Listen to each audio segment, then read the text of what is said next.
ආයුබෝවන් මම ඩොක්ටර් වර්ණපතිරණ කායික රෝග විශේෂඥ දකුණු කොළඹ ශික්ෂණ රෝහල මම අද ඔයගොල්ලෝ එක්ක කතා කරන්න යන්නේ ඩෙන්ගු ගැන. ඩෙන්ගු කිව්වම ටිකක් බය හිතෙනවා නේද? මම අද බොහොම සරලව ඔයගොල්ලෝ දන්න කරුණු පොඩ්ඩක් අත්‍යවශ්‍ය විදිහට මොනවද ඔයගොල්ලෝ දැනගත යුත්තේ කියන එක ගැන කතා කරමු. ඒකේ මූලිකව කොහොමද ඔයගොල්ලෝ ඩෙන්ගු රෝග ලක්ෂණ මොනවද තියෙන්නේ, කොයි විදිහට ඩෙන්ගු හඳුනාගන්නේ, මොන වගේ පරීක්ෂණයක්ද කරන්න ඕනේ, ඒ පරීක්ෂණයෙන් ඩෙන්ගු තහවුරු වුණාට පස්සේ ඔයගොල්ලෝ ගෙදරදී මොනවද පිළිපද යුතු කරුණු මොනවද, ඊළඟට වෛද්‍යවරයෙක් හමු වෙන්න ඕනේ කොයි වෙලාවෙද, වෛද්‍යවරයෙක්ගේ පස්සේ අපිට රෝහලකට නවතිනවා නම් කොයි අවස්ථාවේද යන්නේ, ඔය වගේ සරල කරුණු පිළිබඳ පොඩි කතාවක යෙදෙමු. මුලින්ම අපි බලමු ඩෙන්ගු රෝග ලක්ෂණ අනිත් උණ වලින් කොහොමද වෙනස් වෙන්නේ කියලා. සාමාන්‍යයෙන් ඩෙන්ගු රෝගයක 90%ක් විතරම ඉතා මුල්ම අවස්ථාවේදී ඉතා අධික උණ තත්ත්වයක් ඇති වෙනවා. අධික උණ තත්ත්වයක් සමග තද බල හිස කැක්කුම සහ ඇඟේ මස්පිඩු වේදනා.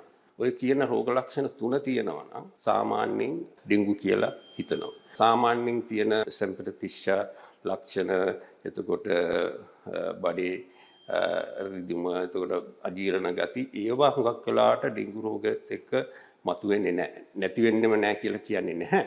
නමුත් අධික උණ තත්ත්වය, හිස රදය සහ මස්පිඩු වේදනා, ওই රෝග ලක්ෂණ 3 තියෙනවා නම් ඔබ ඉන්නේ ඩෙන්ගු වලට අවදානම් ප්‍රදේශයක නම්, ඩෙන්ගු තියෙන කාලයක නම්, ඒ කියන්නේ වැසි කාලයක ඒ වගේ නම් ඔබ අනිවාර්යයෙන්ම ඩෙන්ගු ගැන සැලකිලිමත් වෙන්න ඕනේ. ඒ වගේ රෝග ලක්ෂණයක් තියෙනවා නම් ඔබ මොකද්ද මුලින්ම කරන්න ඕනේ? සාමාන්‍ය උණට අපි කියන්නේ ගෙදරදී අපි පැරසිටමෝල් 2ක් විතර අරගන්නවා. ඊට අමතරව දැන් මේක තහවුරු කරගන්නේ ඔබ කොහොමද? තහවුරු කරගන්න සාමාන්‍ය ඉතා සරල පරීක්ෂණයක් තියෙනවා. අපි ඩෙන්ගු ඇන්ටිජන් ටෙස්ට් කියලා කියන්නේ. ඒක ඕනම රජීය රෝහලක සහ පෞද්ගලික රෝහලක බාහිර රෝග්‍යාංශයට ගියොත් ඔබට කරගන්න පුළුවන්. ටෙස්ට් එක කළ යුතු කාල සීමාවක් තියෙනවා. මොකද ඒක ඩෙන්ගු රෝගය ඇවිත් මුල් අවස්ථාවේ කරොත් ඒක සාමාන්‍යයෙන් නෙගටිව් වෙන්න පුළුවන්.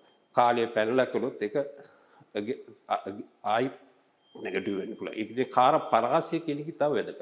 සාමාන්‍යයෙන් අපි රෝග ලක්ෂණ ඇවිල්ලා මූලික පැය 18ක් 36ක් අතර. ඒ කියන්නේ පළවෙනි දවස පැනලා, ඒ කියන්නේ දෙවනි දවසේ ඔබ මේ පරීක්ෂණය කළොත් හුඟක් වෙලාවට ඔබේ ඩෙන්ගු රෝගී තත්ත්වය අඳුරා ගන්න තියෙන පරීක්ෂාව පොසිටිව් වෙන්න තියෙන අවස්ථාව වැඩි. එතකොට ඔබ මේ පරීක්ෂණය දෙවනි දවසේ ගිහිල්ලා කරගත්තොත් ඒක පොසිටිව් කියලා රෝගී තත්ත්වයේ ඩෙන්ගු කියන එක තහවුරු වුණාට පස්සේ ඔබ මොකද්ද ගෙදරදී කළ යුතු වන්නේ? ගෙදරදී ඔබ කළ යුතු කරුණු කීපයක් තියෙනවා. එකක් තමයි උණට මම මුලින් කිව්වා වගේ පැරසිටමෝල් පාවිච්චි කරන්න පුළුවන්. හැබැයි නොකළ යුතු, නොගත යුතු බෙහෙත් වර්ගයක් තියෙනවා. ඒ කියන්නේ අපි NSAID කියනවා. ඔබ සාමාන්‍ය අහලා තියෙන බූෆන් ගණයේ ඇස්ප්‍රින් ගණයට අයිතිවන වේදනා නාශක පාවිච්චි නොකළ යුතුම කොටසක්. උණ රෝගය උණ අඩු වෙන්න. මොකද ඒක ඩෙන්ගු රෝගය උත්සන්න කිරීමටත්, සාමාන්‍ය අර ඩෙන්ගු රක්තපාත කියන තත්ත්වය ඇති වුණොත් ඩෙන්ගු රෝගය වැඩි වෙන්නත් ඔබ ඒ NSAID බූෆන් ඇස්ප්‍රින් ಜಾති වර්ගයේ ප්‍රති අරගෙන තිබ්බොත් ඔබේ ඩෙන්ගු තත්ත්වය ඉතා බරපතල තත්ත්වයකට යන්න පුළුවන්. සෝ ඒක අනිවාර්යයෙන්ම ඔබ මතක තබා ගත යුතු කරුණක්. ඊට අමතරව ඔබ හැකිතරම් දියර වර්ග පානය කරන්න පුළුවන්. වතුර, ජීවනී, තැඹිලි, සුප්, කැඳ, ඕනම දියර වර්ගයක් පාවිච්චිට ගන්න පුළුවන්. ඊට අමතරව ඔබගේ මුත්‍රා යන ප්‍රමාණය ගෙදරදී පැය 4ක් ඇතුළත යන මුත්‍ර ප්‍රමාණය දල වශයෙන් සටහනක් තබා ගැනීම අත්‍යවශ්‍යයි. ඊට අමතරව වෛද්‍ය ප්‍රතිකාර කියන්නේ වෛද්‍ය උපදේශයක් ගැනීමට ඔබ යොමු වීමත් අත්‍යවශ්‍යයි. මේ දෙක කර කර දිගට ඔබට ඉන්න අපහසු මේ ගෙදර ඉන්න බෑ ඩෙන්ගු අවශ්‍ය හැදුනාම. ඒතර වෛද්‍යවරයෙක් හමු වුණාම හුඟක් වෙලාවට ඔබට අර ෆුල් බ්ලඩ් කවුන්ට් කියන පරීක්ෂණයෙන් අපි ප්ලේට්ලට් සංඛ්‍යාව බලන්න කරන පරීක්ෂාව කරනවා. ඒක පළවෙනි දවසේ, දෙවෙනි දවසේ ඒ වගේ දිගට කරන්න පුළුවන්. එතකොට ඒකේ අපි සාමාන්‍ය ප්ලේට්ලට් සංඛ්‍යාව ඔයගොල්ලෝ හැමෝම දන්නවා. ඒක එක සීමාවක් තියෙනවා. ඒ සීමාව වෙනකන් ඔබට ගෙදරදී ඔබට අනිත් සංකූලතා නැත්තම් පවුලේ වෛද්‍යවරයා සමග ඔබට ගෙදර සිට අපි මොනිටර් කරලා කරන්න පුළුවන්. නමුත් ප්ලේට්ලට් සංඛ්‍යාව 150ට වඩා අඩු වෙනවා නම් ඒ අවස්ථාවේදී ඔබ අනිවාර්යයෙන්ම ළඟම තියෙන රජයේ රෝහලකට හෝ පෞද්ගලික රෝහලක නේවාසිකව ප්‍රතිකාර ලබා ගත යුතුයි. තවදුරටත් ඔබ නේවාසිකව ප්‍රතිකාර ලබා ගන්න යොමු වුණාම ඔබට සේලයින් ඔබේ ඇඟේ තියෙන දියර ප්‍රමාණය සේලයින් දීලා යන මුත්‍රා ප්‍රමාණය සමග කදලා ඒක හරියට මොනිටර් කරන්න වෙනවා. ඒ වගේ මොනිටර් කිරීමක් අත්‍යවශ්‍යයි ඩෙන්ගු රෝගය සඳහා.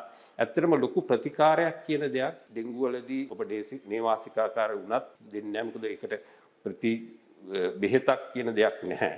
නමුත් ඔබේ ඇඟේ තියෙන ජල ප්‍රමාණය සහ මුත්‍රායන ප්‍රමාණය අනුව මොනිටර් කිරීම තමයි අත්‍යවශ්‍ය කාරණය. අවසාන වශයෙන් මම කියන්න කැමතියි දැන් අපි කතා කරපු දේවල් මූලිකව ඩෙන්ගු රෝග ලක්ෂණ 3යි අධික උණ තද හිස බල හිසේ කැක්කුම සහ මස්පිඩු වේදනා. ඕක තමයි ඩෙන්ගු වල මූලික රෝග ලක්ෂණය. ඒ සඳහා කරන පරීක්ෂාව තමයි ඩෙන්ගු ඇන්ටිජන් ටෙස්ට් එක. ඕනම තැනකින් කරගන්න පුළුවන්. ඒක කරන කාල පරාසයක් තියෙනවා. ඒ කියන්නේ පැය 18ත් 36ත් අතර ඇතුළත. ඒ කියන්නේ පළවෙනි දෙවෙනි දවසේ ඔබ ඒ පරීක්ෂණයට යොමු වෙන්න ඕනේ. ඊට අමතරව ගෙදරදී ඔබට කරන්න පුළුවන් දීර්ඝ වර්ග පානය කිරීම, මුත්‍රායනයක මොනිටර් කිරීම සහ පවුලේ වෛද්‍යවරයා සමග මොනිටර් එකකට ගෙදරදී යොමු කිරීම. ඊට අමතරව ෆුල් බ්ලඩ් කවුන්ට් එක බලලා ප්ලේට්ලට් කවුන්ට් එක 150ට වඩා අඩු නම් හැකි ඉක්මනින් ළඟම තියෙන රජයේ හෝ පෞද්ගලික රෝහලක නේවාසික ප්‍රතිකාර සඳහා යොමු වීම.